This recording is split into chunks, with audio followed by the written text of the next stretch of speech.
Hello, everyone. Welcome to this webinar on love and marriage, the tamasha of love and marriage. Before I start this webinar, I just want you all to first try and remember the first love of your life, the first time you actually fell in love. And when you think about that, I'm pretty sure what you're noticing is that you feel warm from inside. You're getting some good memories about that person. You feel like you really want to know this person in and out. And when you actually fell in love with this person, you just wanted to crawl into their minds and into their heart, didn't you? You wanted to know every small detail about this person so that you could really win this person over. And what happens post that little phase where you have butterflies in your tummy? After that, you either move one step forward into the future, committing to something called marriage or life together, or you move one step back and decide this isn't the right person for me. Or in some cases, you stay in that square forever, neither committing nor getting out of the relationship. So today I'm going to discuss a little bit about the problems that people in love actually face. I've jotted down some points which I find are very common, but feel free to add your own, guys. The first thing, I'm very scared of being in love. What if this is the wrong person? The person that I love does not understand me at all. I feel that I'm very unlucky in love. I'm too scared to commit to the person I love, or the person that I love is too scared to commit to me. I have been in a relationship before. I had my heart broken. It did not end well. And now I don't think there is any such thing as love. Love. True love does not exist in this materialistic world. Now, these statements are very commonly heard by a lot of people, and they are made by a lot of people. In fact, we all have made one of these statements at some point in time or the other. Now, if you read carefully through these statements, they seem very diverse, don't they? Some of them have a commitment phobia. Some of them have been, victims of a past bad relationship and stuff like that. But at the core of all these problems lies one single sequence that plays in a loop over and over in our heads and in our lives, which brings experiences like this and feelings like this into our life. Did you know this? So, as an example, let's do a small exercise.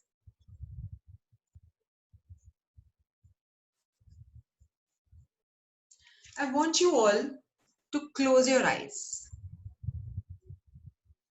Take a deep breath.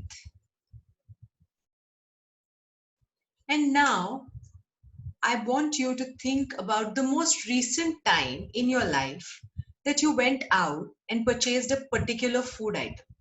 Now, this could be a ready-to-eat item that you got, or it could be some grocery item which you were later planning to use to make a meal for yourself or your family. Now, try to remember the exact sequence of events that took place both internally and externally before you actually went out to make the purchase. So one sequence could play out like this. My kid wanted something. He said, Mama, I want a pack of biscuits. And I didn't have biscuits at home, so I went out and got something.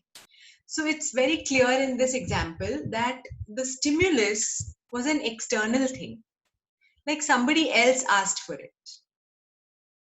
There could be another variant to this, that you realized you opened the fridge in the morning to make a meal and realized that you were out of tomatoes. And then you decided that I need to make a recipe that calls for it. And that was your stimulus to go and get it. So this is an internal stimulus. And not just the starting, the entire process that takes place from the moment the thought enters your head to actually executing the task and getting the product home could have around 20 to 100 steps in it. And most of the times, this strategy for buying things is common for a particular person. So I have a different strategy to buy some things. You could have a very different strategy. This also involves the way in which we choose the thing that we need to buy. Some of us look for, a different kind of product based on whatever we need to look in a product or what we like in a product. So that also would be a part of your strategy. So you do understand that everybody will have a different strategy for buying a food item. Love sequential strategy. Could there be such a thing as love sequential strategy? Yes, there are specific strategies that we have developed over the years to fall in love with someone. So how does this happen? Like we had discussed in the first webinar, there are a lot of experiences that we have, starting with our parents and our observation of our parents in childhood, the societal and the cultural norms and practices around us, a little bit of influence from the media and the television, of course, and their peers. How can you forget peers? What you see around us is equally important. So all this will make a particular chain in your head, and that is your love sequential strategy. Now, love sequential strategy, just like any other strategy, can have a minimum of 20 to a maximum of 150 steps. And it's unique for every person, just like their fingerprint is. Now, these strategies are not always successful strategies. Some of them can be unsuccessful strategies, just playing on a loop again and again, over and over, in a manner such as is detrimental to the person. Or it could be the easier route. किसी ने बोला, मैंने सुन लिया. They asked me to get married to someone. I said yes, and I got married. So the sequence can be any ways. Can I figure out my own love sequential strategy?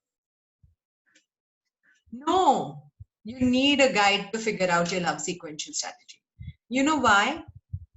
Because when it's my own strategy, my limiting belief systems, my the filters of my mind, like distortion, deletion, and generalization, which we've spoken about earlier, all of them will come into play.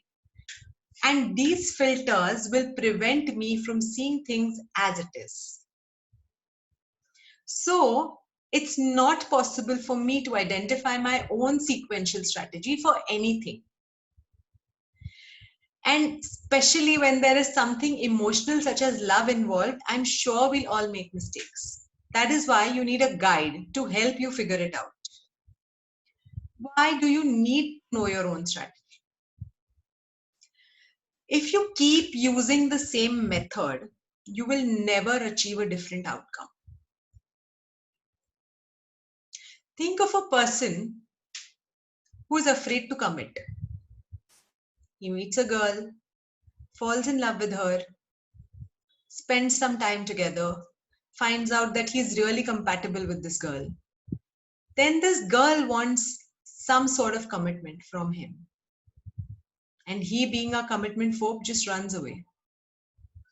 And then further on meets another girl, falls in love all over again, and the same cycle continues. So does this mean that this person has no hope? No.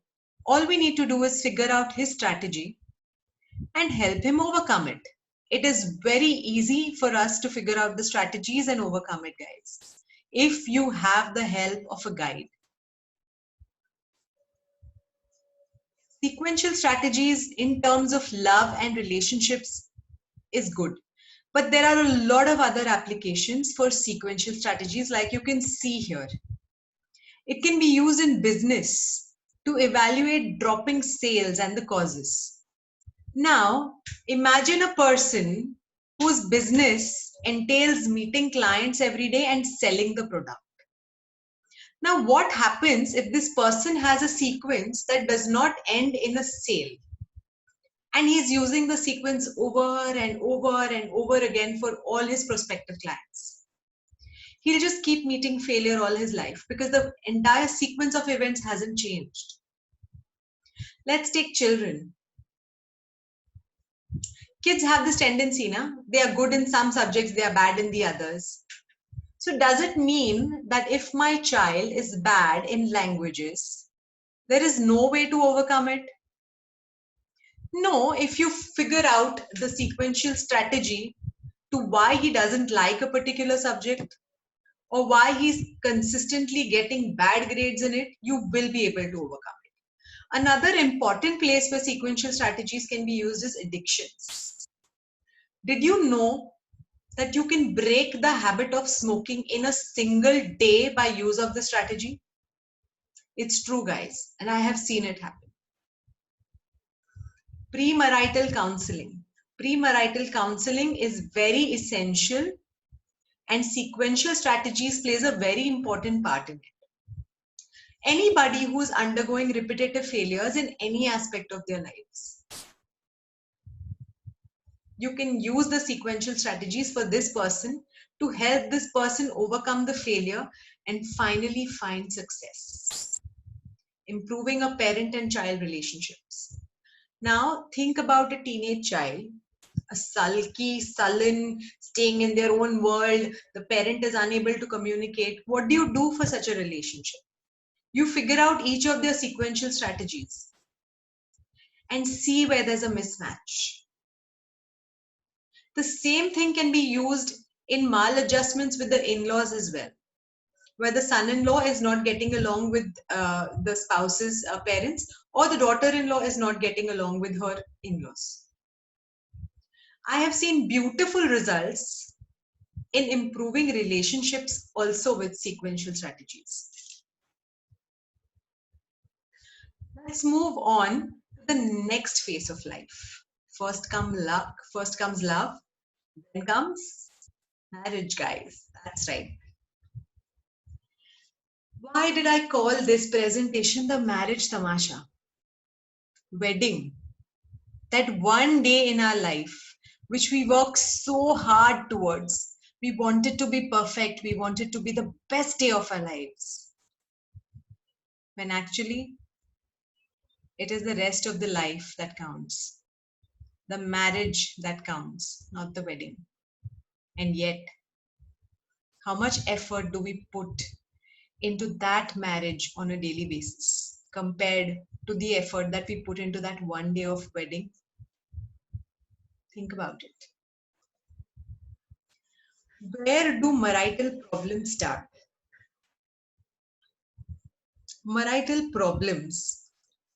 In today's lecture, we aren't going to deal with very major marital problems, but here, let me put a disclaimer right here, okay, that most of the marital problems result from something that is called the layering of negative feelings, which we have dealt with in the first webinar, if you remember. The negative feelings of our life just sort of clump together and layer upon each other so that we feel the emotions in a magnified manner each time. Correct? So marital problems basically initially are small issues.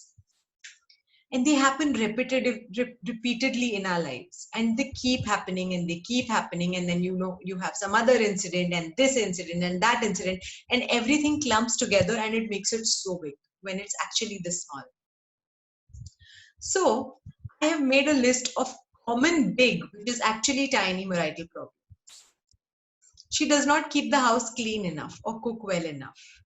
He is too messy. He's too absorbed in his work to even notice me. She's too involved with the kids to notice me. He doesn't make an effort. She doesn't make an effort. He or she does not buy me flowers, gifts, or surprise me enough, even though I do it all the time. We have no common interests. Now, on the face of it, a lot of these are expectations versus reality problems. And where do these expectations come from? They come from our belief systems, from our cultural and societal norms. We've gotten trapped in that small little cage in our life, and we see everything with the same rose tinted glasses. See, my mother was a housewife, so I expect my wife to be a housewife too. Even if she's working, it's fine, but she needs to do these things as well. My father was a great businessman. He used to provide for the family. So I need my husband to be at par with my father. These are the kind of belief systems that we walk into a marriage with. It's time to evaluate these expectations and find out whether they are realistic at this point of time or not. Sometimes we don't even realize that we are unhappy because of these belief systems that we carry within ourselves. If I realize that I have a belief system like this, I can immediately correct myself and say, oh, okay, that is not the kind of person I am today, and I understand. But if I am unaware of my belief systems, then there is a problem. Now, let's talk a little bit about love marriage versus arranged marriage. I've seen a lot of couples in my therapy, in my clinic. And I'll tell you something very interesting that I have noticed. There are these couples who have had an arranged marriage who walk into the clinic, and the wife goes, I'm telling you, it was an arranged marriage. I barely knew this person before I got married. If I had known this person, there is no way I would have married this person.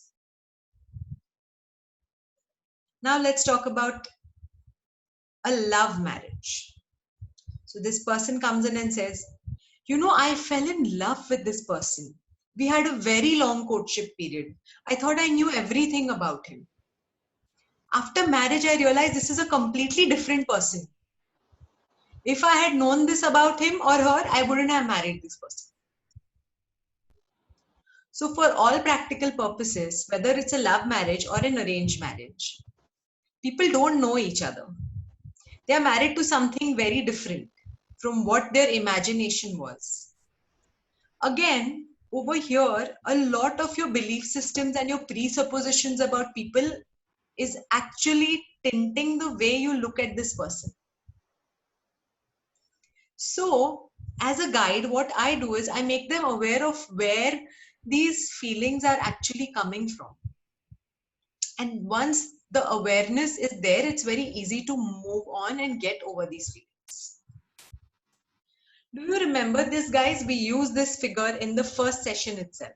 This is the 5 senses. All of us take in data with the 5 senses of our body. But each of us takes in data differently from the other. Some people are more tactile than the others. That means they feel touch a lot more than others. They are very sensitive to touch, as we can call them. There are some people who are very sensitive to what they hear, noises. Correct? And each person has a different input criteria. And now, with this understanding, let's try and work out some marital issues. Let us understand when the wife is auditory and the husband is extra tactile, what happens? Now, this husband is very sensitive to touch. So he comes in from work at the end of a very long day, comes in, sits on the sofa, and he realizes there are crumbs on the sofa. maybe some toast or something the wife has eaten on the sofa and it's lying over there. Or maybe she was chopping some vegetables and the vegetable stuff is lying there. And this person is extremely sensitive to touch. So he feels that thing very intensely. So the first thing in this person's mind is, oh my God, the couch is dirty. It's messy. And off he goes on his rant. Oh my God, you can't even keep the house clean. How is a person supposed to come and sit here? It is so dirty. From the day I married you, you've never kept the house clean. My mother didn't do such things. How can you do this? You are at home the whole day. And now this wife is an auditory person. She is very sensitive to sounds. What she wants to hear her husband say, you look beautiful today. I'm so glad I'm back home and I can see you. I love you. What's for dinner? Let's have dinner quick and let's go for a movie. What she hears, you are messy, you're not good enough, you aren't doing things the way my mother was doing it. Can you see the marital problems of this couple? Each of us is married to a partner with a different sense of sensitivity, a different level of sensitivity, and a different way in which they take the environment into their body. So their perception of what is going on is very different. Now think about the myriad combinations. Suppose one partner is visual and the other partner is auditory. Suppose one person is tactile and the other person is visual. See all these combinations. Think about it. Each combination will have issues of their own. So, what's the solution to this then? Can we help them? Can we not help them? Yes, we can. The answer is very simple. It's called desensitization. So, what is desensitization? Desensitization means decreasing your sensitivity to the things that are troubling you in your life. For example, if we go back to the couple where the husband is very tactile and the wife is auditory, we can reduce the husband's tactile sensitivity. We can help him overcome that intense, gross feeling that he gets when he sees these kind of things. We can bring him to a point where it's acceptable for him to have a bit of a messy house. How good would that be? And this auditory wife, who has all these preconceived notions about what she wants to hear. Suppose we could desensitize her to what her husband is saying and make her trust herself. Okay, yes, I may not be the person who keeps the house 100% tidy, but I'm doing my best. And come on, I didn't clean the couch, but look at the beautiful dinner I've made. If she's able to say this, if she's able to disregard the harshness in the voice of her husband and still feel happy within, can you imagine this couple after desensitization? Now, desensitization just won't work only in cases of marital counseling. These are all the applications of desensitization. We've seen excellent result of desensitization to certain allergies. It is extensively used in depression. You can also use it in children having behavioral issues. You may know of some kids who have temper tantrums, or they start if you say no to them, then you're like, they just finish it. They have a tantrum right then, right there. You can absolutely desensitize this child to the word no. you can give it a different meaning in the mind of the child. And then the child won't have a tantrum. Another place where this is used is breaking of cyclical thought patterns. You know, there are people who say, "Achha, ye thought aa gaya, to iske baad main, then I'm gone. Then I'm not able to get out of that thought pattern."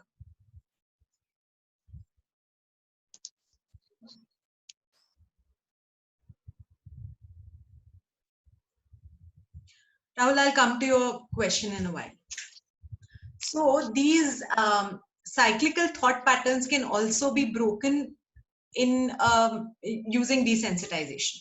Now, if there is sensitivity in the person to any kind of external stimulus, for example, in the case of the wife that we just saw, she is very sensitive to what she hears. Criticism of any sort is unbearable for a person.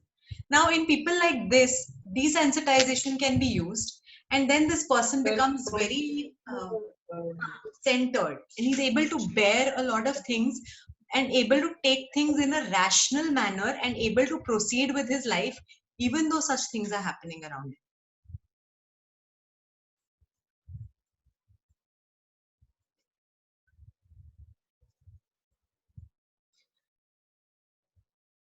So this is the basic understanding of what is going on.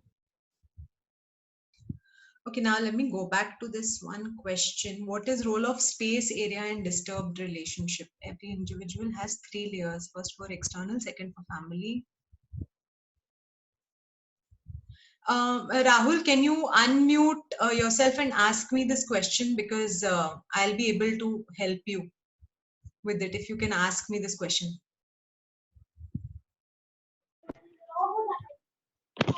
Yeah, thanks, Dr. Mansi. I have a question that in every individual there is 3 layers of space area. What I have read about it. One is where you meet the external society people, which are at a particular distance. You don't allow them to come close to you. Correct. Second is the family, which knows much more than what the external society knows about it. And Correct. third is a very close area where you allow a particular person only to interfere with whom you agree, or you like to remain within your own spare of time. So in Indian society where you have a joint family system and various culture boosting upon each other के हमारे जमाने की बात है ऐसा ही होना चाहिए. So how you look to this space area importance in the disturbed relationship? This is a very interesting question, and I'm going to answer it very interestingly for you. No problem is external ever. External cannot be changed, okay? So you cannot change another person who's saying a certain thing to you. You cannot change that person. You cannot make that person see your side, your point of view. That person is going to be that person for the rest of their lives.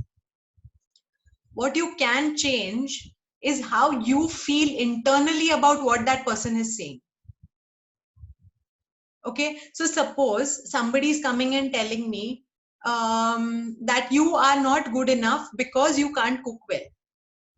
So for me, this is an external input that I'm getting. So I'm not going to be able to change that person and make that person say, no, you're an excellent cook.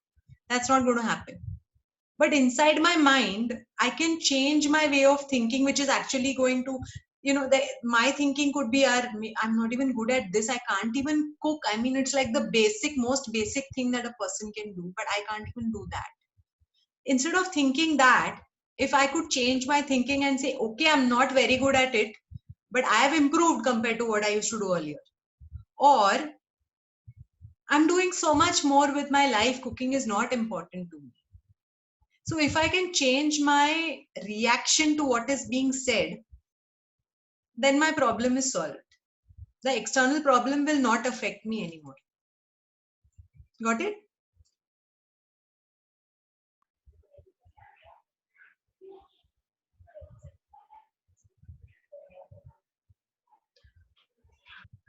So anybody have any more questions?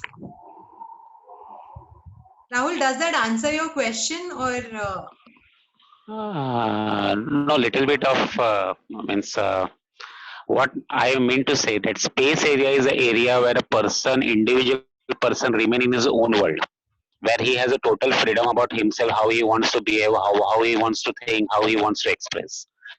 After marriage of any form, whether it's a love marriage or it's an arranged marriage, you have a second person who enters into that space area, and your thought process is because every individual has its own way of thinking, so your thought process is not going to get accepted to that person, to which you will contraindicate and you will show a reaction in some sort of way. Correct. So the space area which was present before the marriage, where because what happened in any marriage relationship, you meet the opposite person only for 3 to 4 hours in a day, but after marriage you meet the person for 24/7 in a day.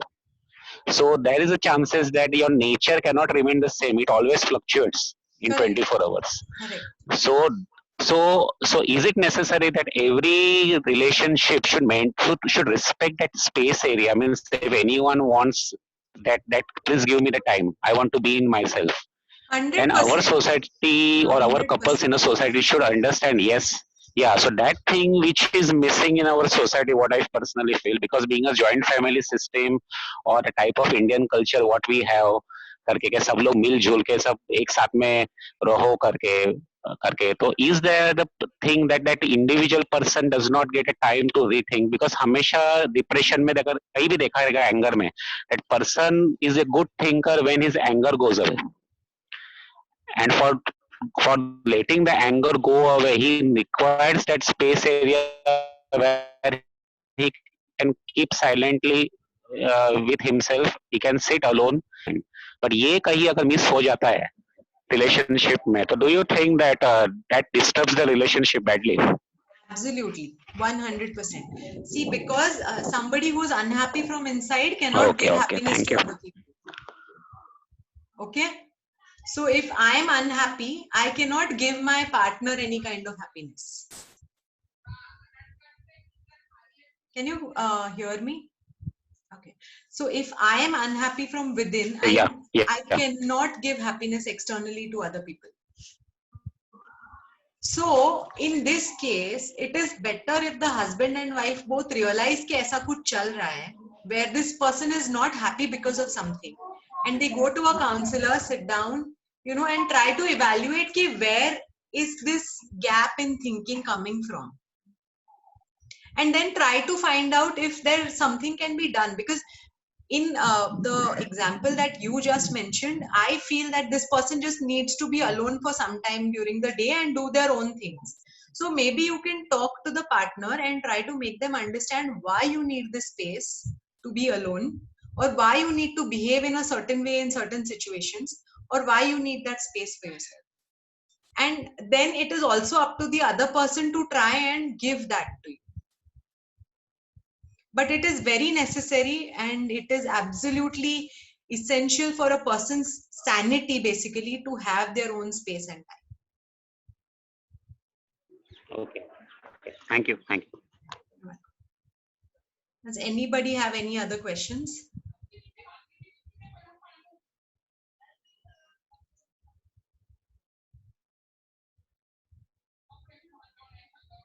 Okay, thank you so much, guys. That is the end of today's session. I hope you got all the answers that you were looking for. Good evening and bye-bye.